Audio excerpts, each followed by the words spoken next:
On this episode of Civic Cocktail, Senator Patty Murray on tax breaks, the Democrats' message, and how women govern. Women tend to work together to find solutions. We're not that interested in politics being a game. And the 2020 U.S. Census has Gary Locke's attention. We need to make sure that minority communities are not afraid to answer the census form. The former U.S. ambassador to China also talks trade. We're punishing everyone else in order to get at China. It's all coming up on Civic Cocktail. Good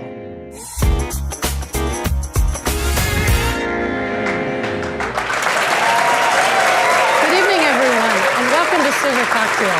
I'm Joni Balter here tonight with U.S. Senator Patty Murray of Washington. Hi, Senator. Nice to see you. It is great to be here. Thank you for joining us. Appreciate it. The journalists helping with the questions this evening, Essex Porter from Cairo TV and Natalie Brand from King 5. Senator, with so many attacks on the First Amendment and multiple threats to fire a special counsel, everyone here are wondering, is our democracy in peril? And if so, what can we do about it?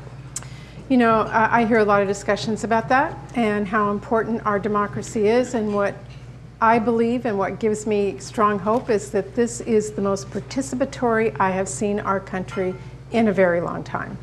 I began to see it right after the inauguration of President Trump. In fact, the next day, when women and men from all over the country came out in droves and said, this is what a democracy looks like, and inundated streets in small towns and large, and said, I want my country to stand for me.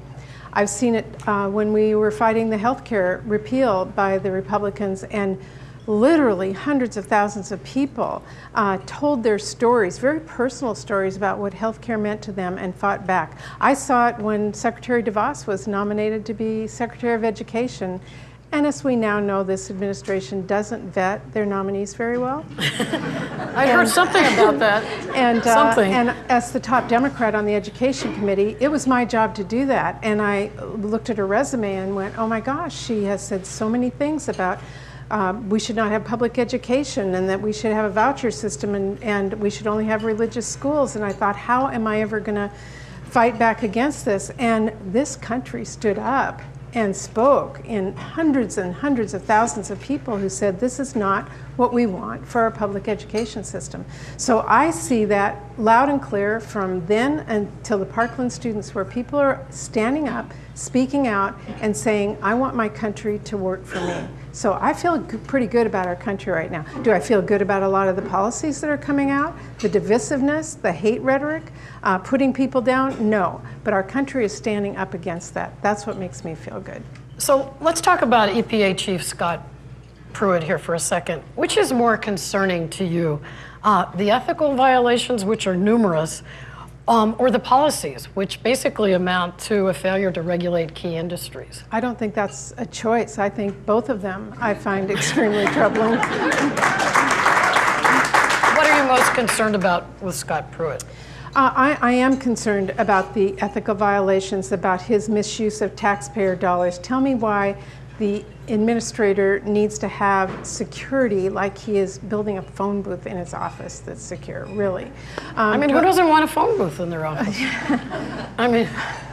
But why? And why use our money to do that? But this is a man who has used his power to file lawsuits time and time again on behalf of lobbyists, not for the protection of our clean air and clean water that we are also dependent on, but for corporations to make profits. So I have a lot of problems with his policy, what he is going after, how he's deregulating, but I also have a very strong feeling that people who are members of our cabinet, who taxpayers pay for, have a responsibility to be at the top of ethical standards, not at the bottom.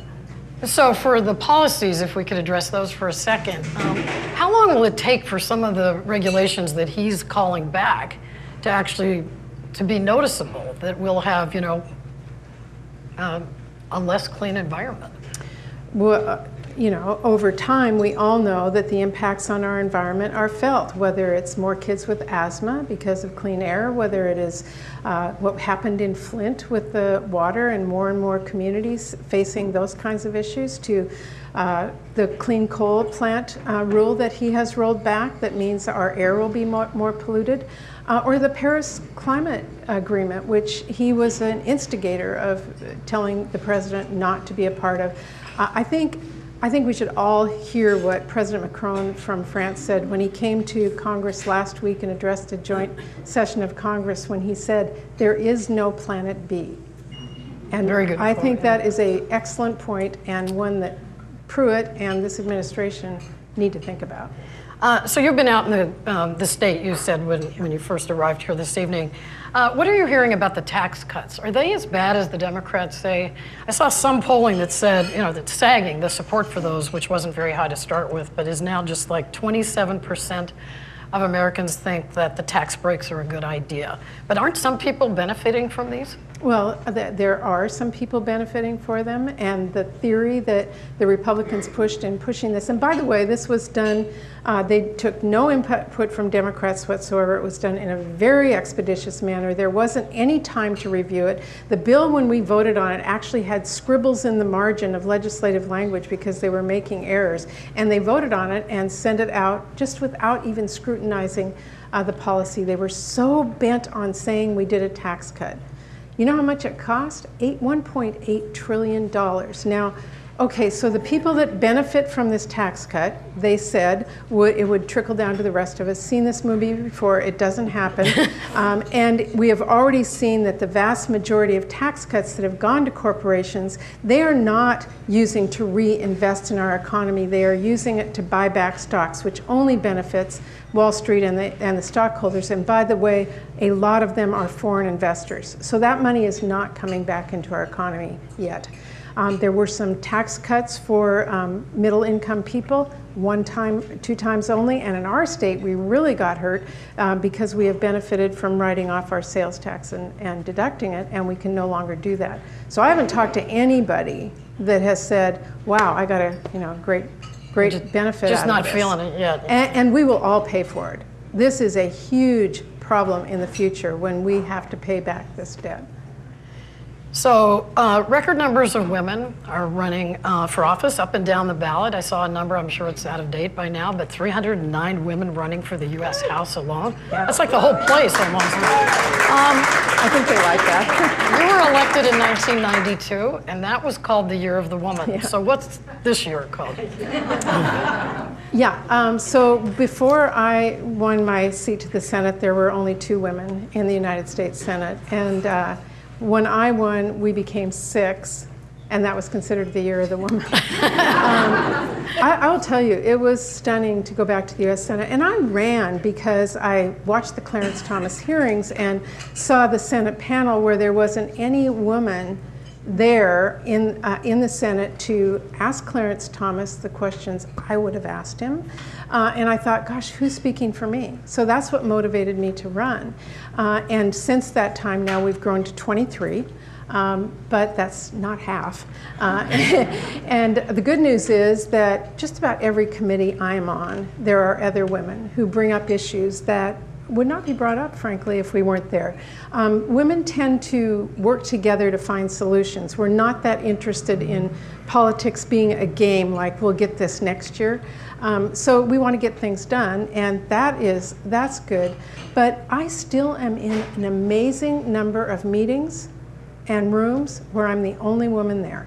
And if we want our country to work for us, we need people in the room that are diverse, that bring different ideas, speak differently, and can relate to all of our population in ways that not only helps us pass policies that work, but allows us to come home and have people say this works for me because somebody was there who understood what I was going through. Who tends to end the government shutdowns? Time after time, it seems from this distance from Washington that it's the female senators. And I know this is a weird way to ask this question, but does it have something to do with the monthly gatherings? And I don't know if everybody in this room even knows about the monthly gatherings among the female senators. So the women senators, when I came in 1992, Senator Barbara Mikulski, who was the senior senator, invited us to her office. There is not a book on how to be a senator. So we sort of started this, how do we support each other? And we did it on purpose because we believed that we didn't want to be the only women ever to get elected. And for us to encourage other women to run would be to be successful. So our goal was to get things done. And we have met about every other month. We have dinner together. We have 2 rules. We can talk about anything, but we can't talk about what we said outside this room. So it's a sense of where we can really get together, Democrats and Republican women senators, to talk about the issues, to talk about our families, to talk about the challenges. No staff is present, No is that staff right? is present. Yeah. And we really have a chance to get to know each other personally and share a lot of common goals. So we disagree on a lot. Let me be clear. Not everybody walks in that room and says, great, but we have a chance to discuss it out of the public eye and really come to some conclusions. And one of the things we all believe is that we are not there to just have political fights. We really do want to make our communities better. And in order to do that, you have to compromise, you have to work on things. Your goal has to be to find ways to solve problems, and that's how we try to get things done. A lot of people say Democrats have to stand for something beyond we don't like Donald Trump. What is the succinct Democratic message that really connects to middle-class voters? Well, here's what I believe. You're absolutely right. I think the coming election is going to be a lot about, I don't like someone running our country who has these policies or who puts people down, who's divisive, whose rhetoric is so hurtful. But Democrats do have to stand for something in order for voters to support us. And here's what I think. I believe that most Americans want to have the freedom to be who they can be, to achieve that American dream. And they want the freedom to be able to send their kids to school to learn, not to have shooting drills. I think they want to be able to go to college and graduate without debt. I think most Americans want the freedom to know that they can get health care when they need it, and it won't be so out of sight that their family is hurt. I think most Americans want the freedom to be able to walk down the street or go to a job interview and not be judged by what they look like or what religion they are or where they come from, but on their merits. And if we fight for those freedoms and we fight for those ideals, paint that picture for this country, I think that's what wins for Democrats. So audience, we have audience. Both political parties right now appear to be divided. So what do you see in terms of the challenges of uniting as a party, particularly ahead of 2020? Who would you like to see emerge as a leader and potentially run? For president? Mm-hmm. Well, I have a lot of really good friends who are looking at it, and I think, we are 2.5 years out, and this is where people really need to start thinking about the challenge of running, which is incredibly hard to do, but to really think about who they are, what they believe in, the tone they want to set for our country.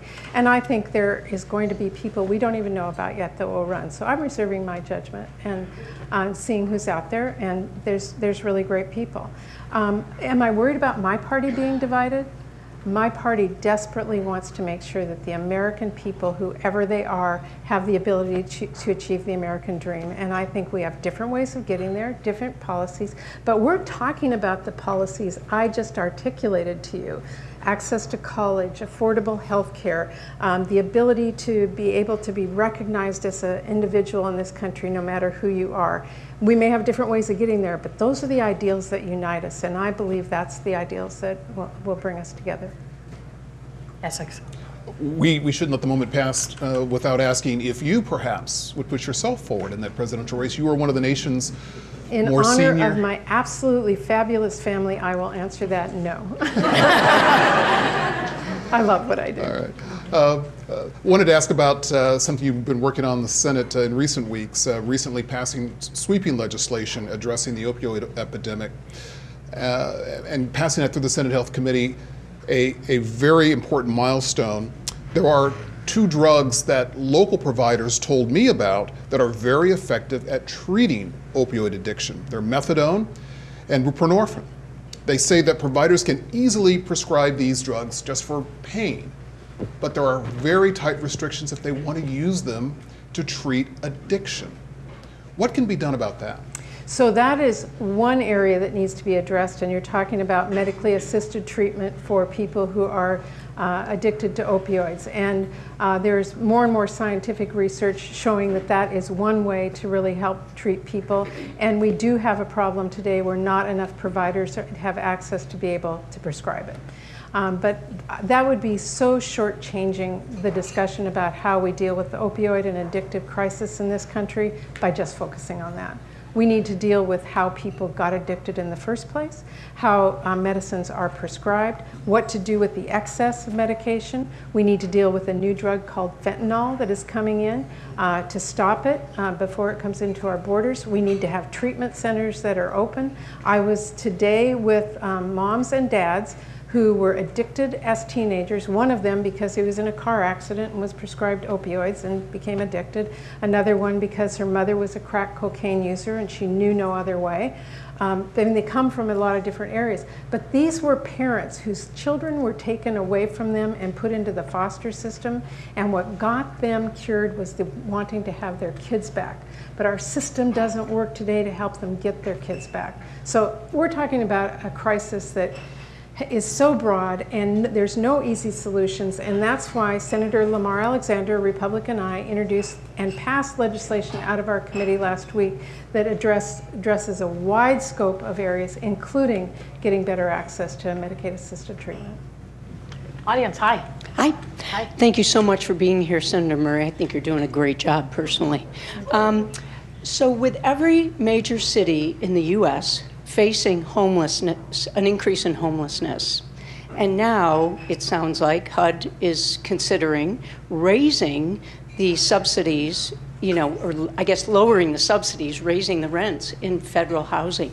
What can we do to influence that? I'm concerned about how can we take some action to stop that from happening? I really appreciate that question. It is such the wrong solution for the housing crisis, is to say, well, we'll just make a lot less people eligible. So I'm speaking up against it. And I'm also gathering information from people who work with those who are in public assisted housing or need to get into it, to get their facts and the science-based information we need back to HUD about why this is wrong, and I will oppose it every step of the way. Hi there. Hi, Laura Invine from King County Superior Court. I wonder if you could shed any insight on the appointment process for the multiple federal vacancies in the Washington State judiciary. A challenge. When we have a Republican president and a Republican-controlled Senate, and they are filling our judiciary system as fast as they can with what I consider judges who are not neutral whatsoever, but are very far to the right.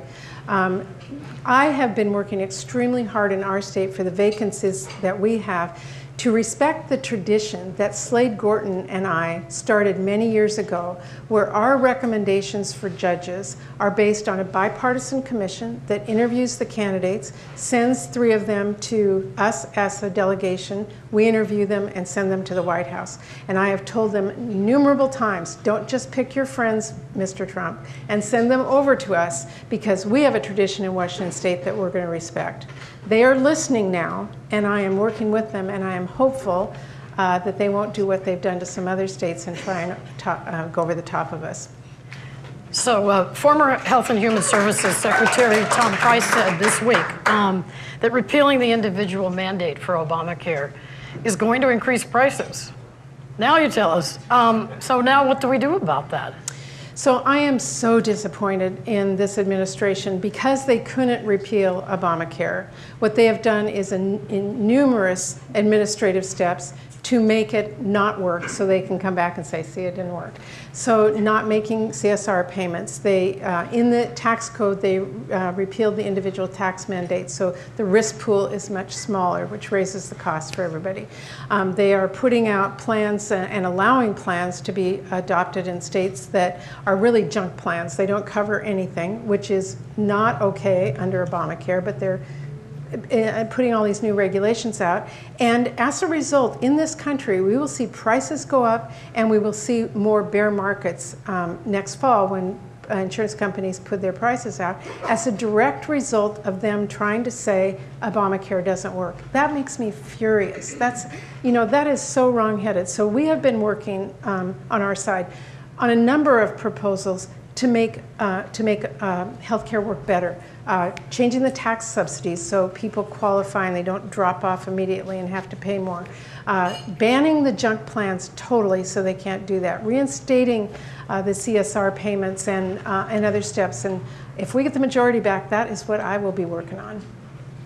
My second question has to do with the Me Too movement, which we've seen spark change in both the private sector and public sector. But I'm wondering what you view as the next phase in Congress. I know that you've sponsored legislation, the Survivors Access to Supportive Care Act, working with a local survivor of sexual assault, but it hasn't yet moved forward in the Senate. So what are the challenges that remain in this policy area despite shedding new light through this movement on the topic? Well, look, I am so amazed at the number of women and men who have had the courage to stand up and say, this is not okay. Someone cannot use their power in an abusive way and have someone fear losing their job or their status, afraid to talk about it, and it keeps empowering them. And this movement has allowed women to stand up and say it's not okay, and for all of us as policymakers, as community leaders, to be behind them. And we have, we're seeing some progress, but we're not seeing enough. I'll tell you what I'm concerned about. You mentioned the legislation I'm working on to make sure that someone who has been raped goes to a hospital and actually has someone there who knows how to deal with rape victims as a person, not just as a judicial system problem, and make sure they have rape kits and counselors and all of that. We haven't been able to get it passed. We're working so hard to try and get bipartisan support. I'm not going to give up, but it is frustrating that we can't get any Republicans to support that. The other thing I have to tell you just happened, which is I've been pushing the Department of Labor to look at not just wealthy people, not just Hollywood people, not just politicians, but the people who go to work every day, just waitresses in hotels, who work in stores, to make sure we are working so they are not harassed and are victims as well. And I asked the Labor Department to help us do a study to see what the statistics are in our workplaces in terms of sexual harassment. We do it on our college campuses, we don't do it in workplaces. And the Secretary of Labor just said today that they couldn't do it, it was too complex. Baloney. It is not too complex. And until we have the data, it's very hard to put in place the policies to make sure that general average person doesn't have to be somebody in Hollywood or a politician in order to have them protected as well. With Donald Trump still in office and admitting on tape that he harasses women, was it unfair that Senator Al Franken had to resign?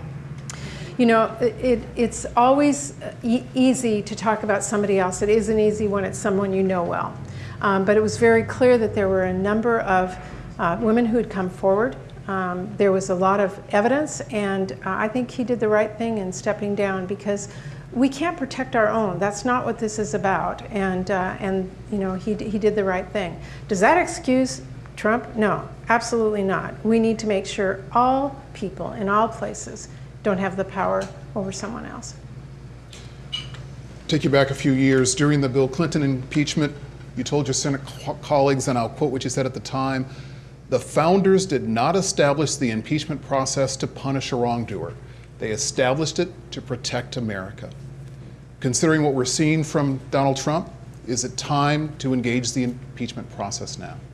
That question is not timely, because we have to have Mueller complete his investigation to know the facts about what the president did so they can be presented to Congress. If they reach that impeachment bar, there will be a trial. The House will have to do some kind of order to impeach, and the Senate actually sits in a jury.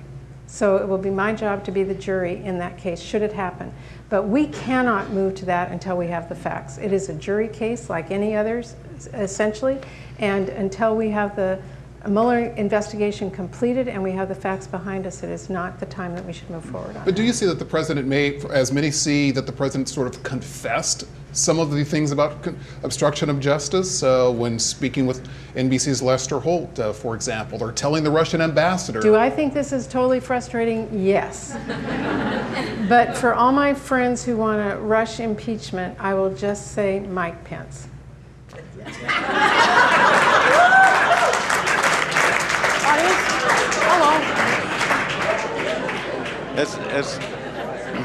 As a practicing pediatric emergency physician, I'm very concerned and disappointed in the outcome of the Second Amendment.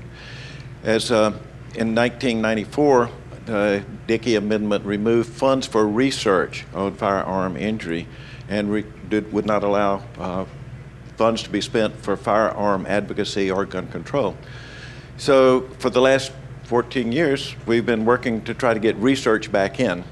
And in this budget, they said it's okay to do firearm research, but there's no money. Can we follow the money? Welcome to Congress. So I have been very frustrated by the fact that we have not been allowed to do any research on gun violence. The CDC has been specifically banned from doing that. So in the latest budget, as you mentioned, we put in the language that allows them to. I have met with the head of CDC, who's changed over several times now, since this administration, and they have assured me that they are going to move forward. But they have not as of yet, and this is something I believe is absolutely serious, and I am going to continue to push them until they begin the research on that.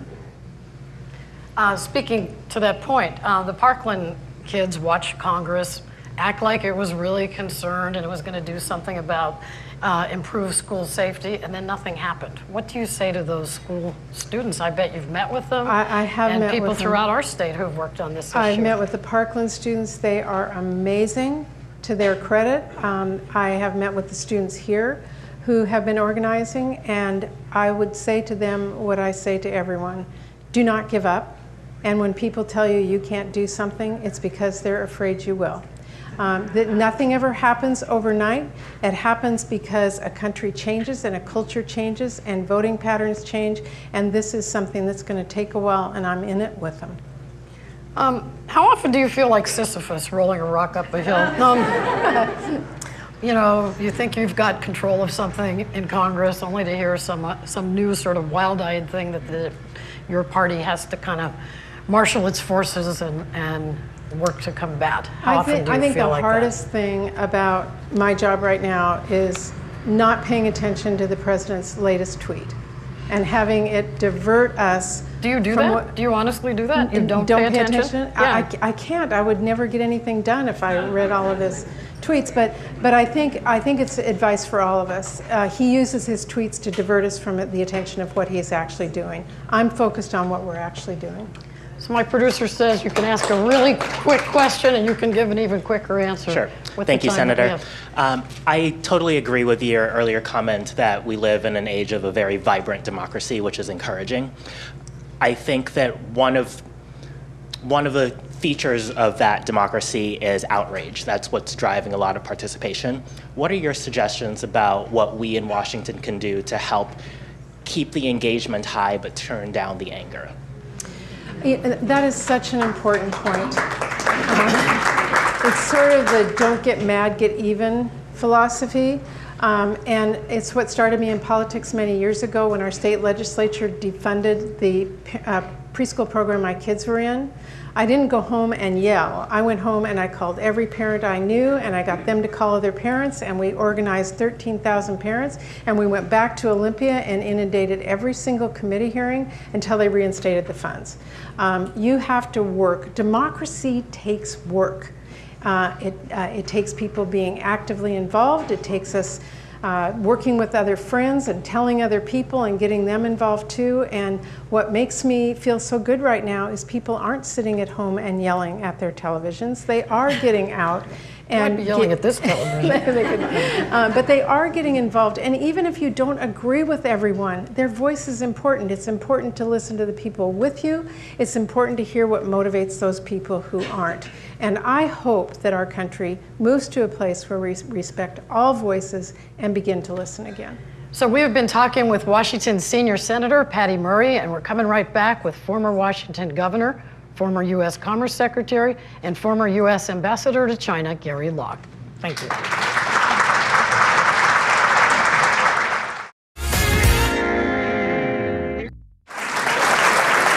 Welcome back to Civic Cocktail. Joining us now is Gary Locke, home again in the Seattle area, advising clients on trade and investments. Hi, Mr. Governor, Mr. Ambassador, Mr. Secretary. Don't know what to call you. Let's start with the census. You were the Commerce Secretary. How will the new citizenship question impact the census? Well, we've not had that question on the entire census since 1950.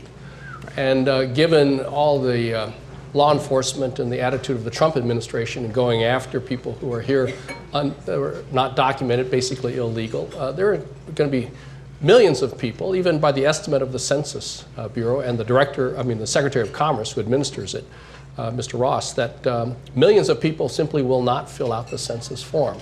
And that's going to result in affects the allocation of the number of seats in the state of Washington, in the Congress, in the state legislature, and also drives and determines the allocation of billions and billions of dollars to the states. It's based on population. And so if we have an undercount, that will result perhaps in Washington state not gaining an additional seat in Congress that it might otherwise be entitled to, or some other state losing that seat, and giving other parts of the country, primarily white rural America, more seats than they would otherwise be entitled to, and that hurts representation, fair representation, fair allocation of dollars. So if it's going to be an inaccurate count, why would we proceed? Well, we still need to have an account, because if everybody boycotted in the state of Washington, Washington state theoretically could end up with no seats in Congress. And how do you divide up the boundaries or make up the boundaries between urban and rural, or even within the urban areas for the state legislature? So we need to encourage people to participate in the census, and maybe we ought to take a phrase from Hamilton or something, rise up. Maybe we all boycott whatever question that's going to be, and just ignore that. Why did we get rid of the citizenship question on the decennial census after the 1950 census? What was the Well, that's because back target? in 1950, and we've had it even since then, we have this super census. When George Washington first started the census, and it's required by the Constitution, there were basically only 10 questions. And the questions were, how many people living in the household, sex, and some very basic information. And since then, it's gotten bigger and bigger and bigger, almost 100 questions. It got to the point where in the every 10-year census, the decennial census, they were even asking, do you have a washer or dryer? Do you have a microwave? How many toilets do you have? Is it a flush toilet? Do you share the phone with other people in the apartment? Because I grew up with a party phone. A lot of people won't know what a party phone is. But they were asking all these demographic questions. How far do you go to work? How long does it take for you to get to work? It was really a survey of America. Well, that wasn't really required in the U.S. Constitution, which says just count the people in America. So after 1950, they had a small segment of that decennial census asking all of these questions, including citizenship. And then a few decades ago, we just got rid of that altogether. And we now have sample surveys throughout the year asking these really mundane questions, including recently, I think 10 years ago, still asking about the number of toilets and microwave ovens and washer, dryer, and what kind of heat do you have? Is it, is it the gas, oil, whatever? They've now moved all of those questions to a very small little sample that's done actually several times a year in small groups of populations, and from that they extrapolate.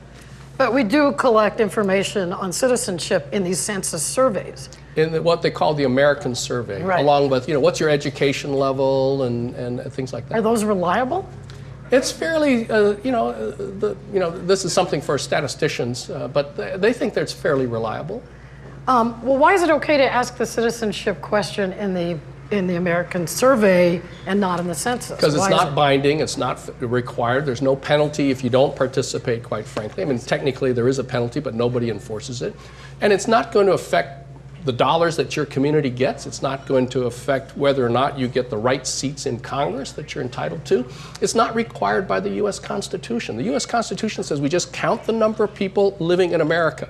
Now, some people want that citizenship question because they think that only the number of citizens should be allowed to vote, and representation in Congress should be based on how many citizens there are.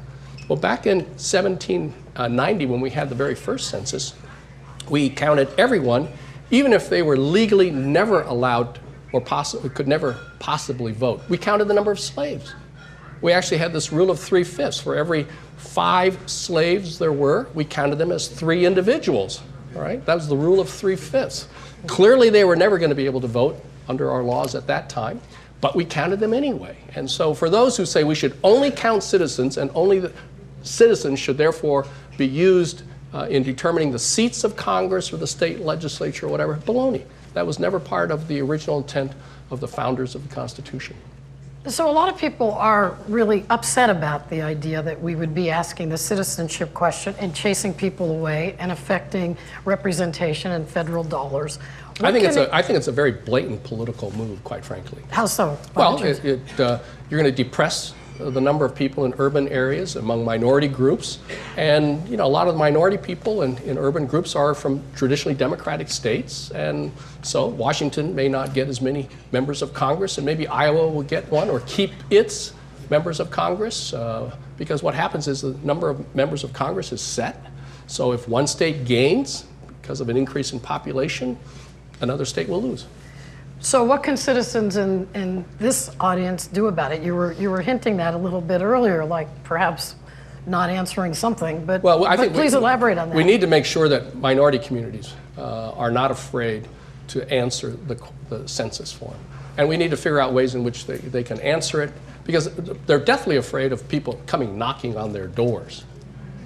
Because if you don't fill out the census form, the Commerce Department, the Census Bureau, will hire hundreds of thousands of people, retirees, firefighters, whatever, students, to go knocking on the door to try to get that answer.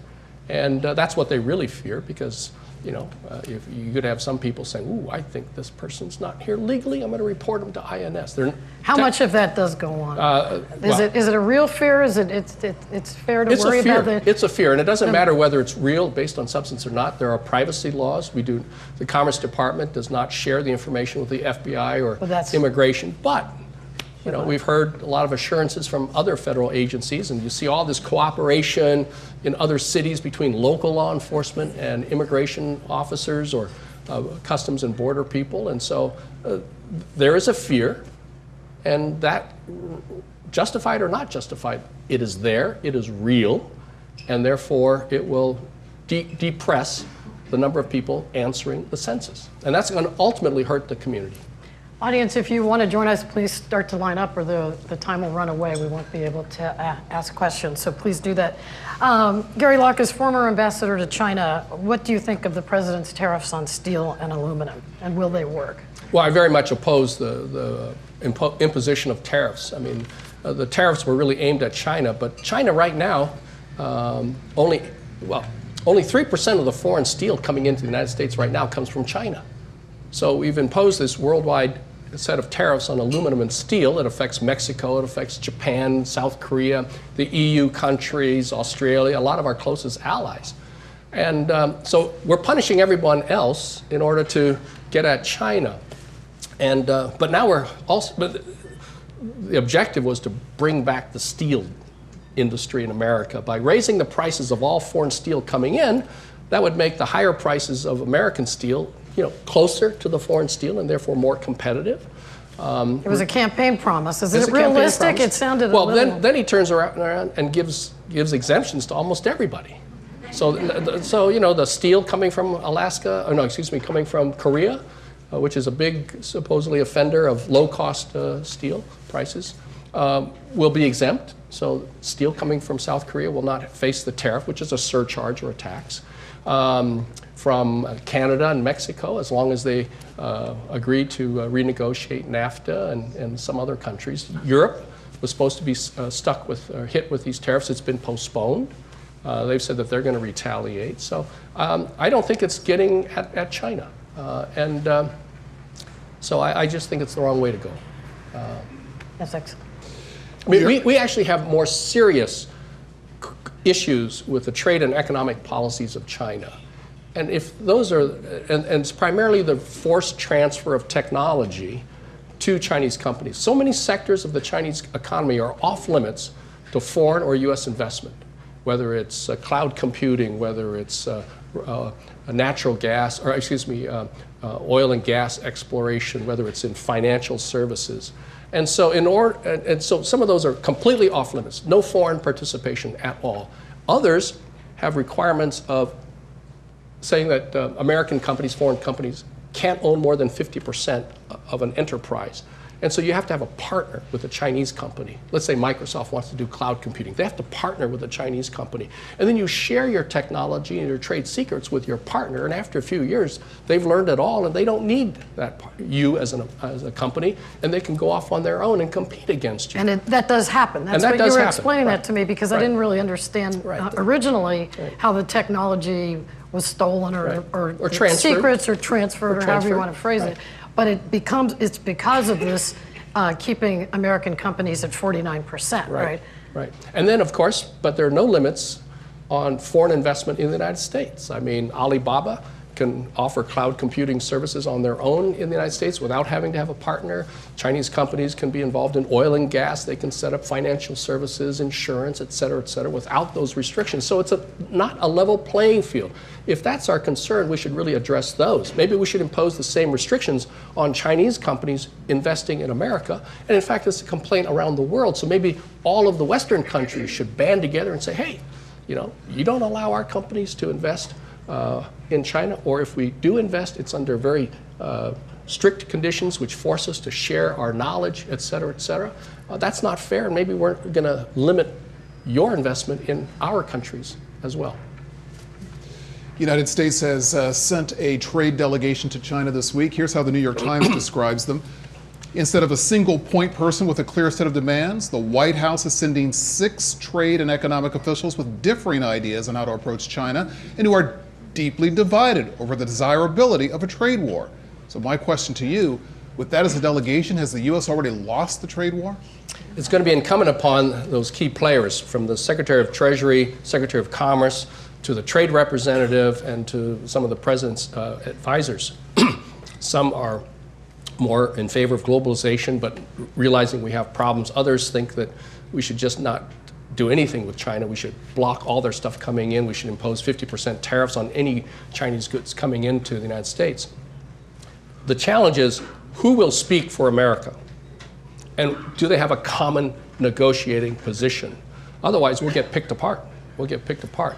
And the reason I'm concerned about these tariffs is that so much of what Americans consume every day is made in China. So many of those small little components that American companies use in manufacturing come from China. So a tariff on all these Chinese goods simply means higher prices of Chinese goods coming in, whether it's the components that companies will use or the prices or the things that we buy. And the problem is that for American consumers and American companies, there aren't a lot of available substitutes at a comparable price. For Americans, I mean, the shoes that we buy at Macy's, Target, or even REI, much of that comes from China. So what's our alternative? Buy $600 Italian shoes? Virtually all the microwaves that we purchase are made in China. So we're going to eat the cost no matter what. Chinese companies have a lot more options. They don't have to buy American soybeans. They can buy more soybeans from Brazil. They don't have to buy Boeing airplanes.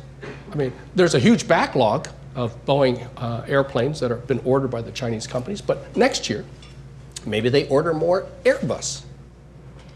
All right? And the list goes on and on. So ultimately, it's the consumer. Nobody wins in a trade war. It's the consumers, the workers, the companies of both countries. And if we're concerned about technology transfer, I don't know that having a trade war gets at the fundamental issues that American companies and foreign companies have. I'm wondering if you can give us a big picture look and trade included in a number of other issues, but what do you view as the long-term future relationship between the United States and China, particularly with President Xi and the recent decision about term limits, bringing that relationship even into a more important spotlight focus? Wow, it's warm. Just got off an airplane from China, and so I'm kind of a little bit jet lagged too, and air and quality, everything. I think that the areas of agreement between China and the United States are actually far outweigh the areas of disagreement. And I think the U.S.-China relationship has really grown quite strong and closer together, more interdependent, not only in terms of economy, but also in terms of scientific research, culture, and the list goes on and on. And even in terms of international security. I mean, so we need to continue those areas of agreement while really trying to focus on those areas of disagreement. But we must understand that the areas of disagreement are far and away a small number or a percentage of the areas of common interest and common agreement. I mean, China and the United States worked together to try to halt piracy off the coast of Africa. China was a key member of the UN negotiations with Iran. They've been agreeing to the UN sanctions proposed by the United States against North Korea. They've been putting pressure on North Korea to really come to the table and stop. Because China has a big interest in making sure that the Korean Peninsula is stable. A lot of research together on cancer. The latest strain of TB that is resistant to most everyday drugs. So the list goes on, and those areas of common interest are far outweigh the areas of disagreement. President Xi, with the Chinese recently got away with term limits of the Chinese president, moved the retirement age up, and so he's going to be there for quite some time, which really means he'll be able to continue his policies perhaps unchecked. That's good or bad.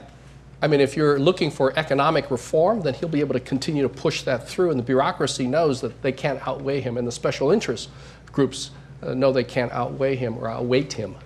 But if you're concerned about human rights or freedom of the press and other things, then you might be very concerned about some of their policies of really cracking down on journalists, on minority groups, and even nonprofit organizations, what they call non-government organizations, that are even trying to promote things that the Chinese government likes, like trying to stamp out corruption. But the Chinese government doesn't want some of these groups, nonprofit, independent groups, to become so powerful or popular that for fear that someday they might take on an issue counter to the government. So better to nip the creation and support of these organizations now, however laudable their purposes, however consistent they might be with Chinese policy now, for fear that they may come up with policies or activities that are contrary to the government 5 or 10 years from now. Audience question, hi. Hi, Catherine McConnell, proud to be a charter member of City Club. There's a now iconic picture of you. I think you've got a kid's backpack on your back and you're buying coffee at Starbucks and you're off to China, Mr. Ambassador. Apparently we have a new State Department leader, and I'd like to know what are the things you'd like the ambassadors of America out in the world, the State Department, the ambassadors, to represent today about what America is, as I think that picture did of you and representing us at that time. Well, thank you very much. That was not a kid's backpack. I still have that backpack. That's yours? It's yours? It's my backpack. It's you gotta get a bigger one. I'm sorry, that's too small. No, it's a regular size Nike backpack. The Nike swoosh is clearly visible there. I've not gotten any royalties or payments or benefits from that. But I was carrying it because we had Madeline's blankie in it. So and for those of you all know, that is precious cargo. I mean, you cannot lose that blankie and some of her crayons and her toys for the flight. And so, but I was at a Starbucks. That was on the trip just before we jumped on the airplane. I don't know who took that picture, but it went viral. The Chinese somehow saw that, and the press figured out from that what time we were going to arrive. We did not alert the press or anybody. We arrived around 11 o'clock at night. And, so they camped out at some entrances or exits of the airport, and they saw us coming down, and some of them took pictures. So I was also carrying the backpack, along with all of us were carrying luggage, the dog, the cat carrier, I mean, you name it, and that went viral as well. And so people knew that we traveled economy class. That's actually a State Department rule. We went to the supermarket ourselves, ate in local restaurants. And so it created a contrast, and it created a little bit of a problem because it contrasted our behavior with the Chinese government officials who have, they're catered to. And so some of the internet chatter in China was, why can't our government officials be like Ambassador Locke? So then Vice President Biden came, and he stopped in on a noodle shop and just had lunch with the local people. And so later on, the Chinese propaganda department placed editorials in the Chinese government-run press saying, Ambassador Locke should quit showboating and should focus on diplomacy, that all of these things are an imperialistic American plot to destabilize the Chinese government. Oh, boy. I did this without Facebook. But eventually President Xi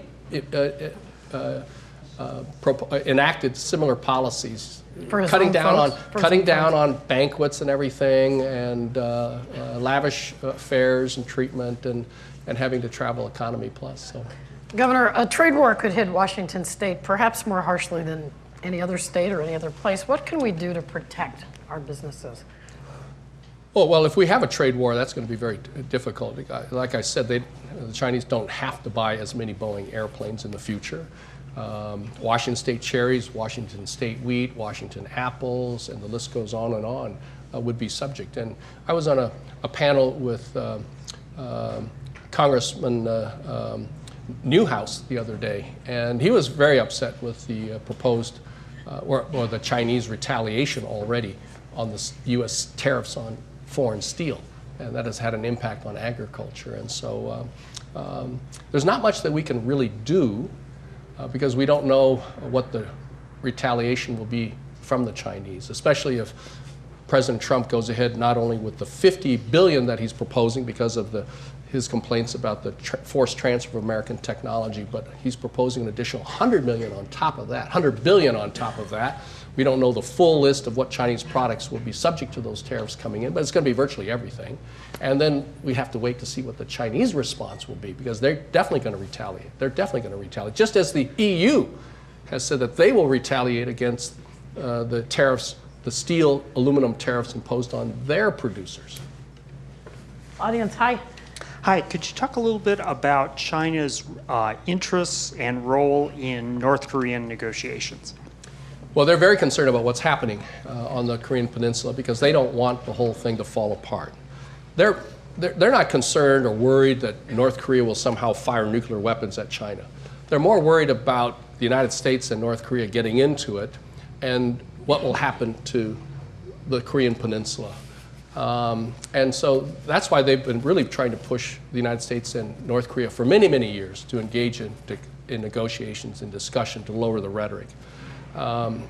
Quite frankly, China props up the North Korean economy, but they've cut back on a lot of the supplies that they send to North Korea, other than basic food. So the North Korean economy is really feeling it, along with all the other UN sanctions. They don't want a war because they know that in a war, the whole peninsula will be destroyed. They don't want a unified Korean peninsula the way that we had with Germany, because they don't want ultimately US troops and a democracy on the doorstep of China. So they're more worried about all the repercussions of instability on the Korean Peninsula. They're worried about what the US reaction might be to the continuing rhetoric of the North Korean leader, or the bravado of the North Korean leader toward the United States and what he might do that would precipitate a huge conflict. And if there is a huge devastation, a war with so many people killed and cities ruined, you're going to have tens of millions of North Koreans who will try to flee North Korea into China. Well, China can't handle that. They don't want it. They don't want the huge mass swarm of millions of refugees coming into China. So it's in their own economic and political self-interest to have a stable North and South Korean relationship and U.S. relationship. Ultimately, though, China's going to have to be involved, because if North Korea gives up its nuclear arsenal, they're going to want guarantees that the U.S. Army and the troops in Japan, stationed in Japan, or the South Korean Army, will not invade the North. I mean, that's why they keep their nuclear arsenal. It's to prevent an invasion from the South. Look what happened to Omar Gaddafi. He gave up his nuclear weapons at the insistence of the West, and then pretty soon there was a revolution, and the Western powers supported that revolution and basically got rid of him. So they worry about that. So China will have to perhaps be part of the grand bargain, along with Russia or whatever, guaranteeing the safety, security of North Korea. So if I could, who do you think gets more credit then for this current chance at peace? Is it Donald Trump because of his harsh rhetoric and also pressuring the Chinese, or is it really the Chinese who get the credit? I think everybody's going to get the credit, quite frankly, but let's make sure that there's ultimate peace and a deal. I mean, having an initial meeting is great, and I really applaud the president for accepting that invitation. A lot of people would have said, don't do that. And the previous U.S. position was, we're not going to sit down and talk with you, and we're not going to lift sanctions until first you disarm and completely get rid of your nuclear arsenal. Well, that didn't make any sense. I mean, how do you go into negotiations if you've suddenly, surrendered all of your weapons and gotten rid of everything? What's there to negotiate then? All right. So I applaud the president for actually accepting the offer to meet. And it was a bold move by the North Korean leader to propose that, and also a very bold move by the president to accept. And let's hope it will lead to negotiations and hopefully a peaceful resolution of this. But it's not going to happen overnight. It's going to be very, very difficult and protracted. To quickly build upon that point, I'm just wondering how you believe China is viewing the talks that occurred last Friday between North and South Korea, and what your advice would be ahead of the upcoming negotiations between President Trump and North Korea if that meeting ends up happening. I think they're very pleased. They're very pleased that the parties are sitting down, North Korea, South Korea. They're very pleased that the United States is going to sit down with the North Korean leader. They've been advocating that all along. It's going to take, but let's just hope that the president doesn't walk out, as he says he might, if the results aren't what he hopes. But we shouldn't have that many expectations of this first meeting, other than the fact that they're meeting and that they agree to have their experts and their negotiating team continue to meet. I mean, it's not going to be done overnight, because North Korea also calls for the denuclearization of the peninsula. I mean, the United States does have nuclear weapons at its disposal in the South. Now, is the United States willing to get rid of all of that? Are they going to, if the North says we want you to reduce the number of troops, because if we get rid of our nuclear weapons, what's to stop those American troops and the South Korean troops from invading the North? So it's going to be very, very complicated. And ultimately, Japan has to be involved, Russia, South Korea, North Korea, United States, and China. Well, the glass is breaking. We've been talking with former Washington Governor Gary Locke.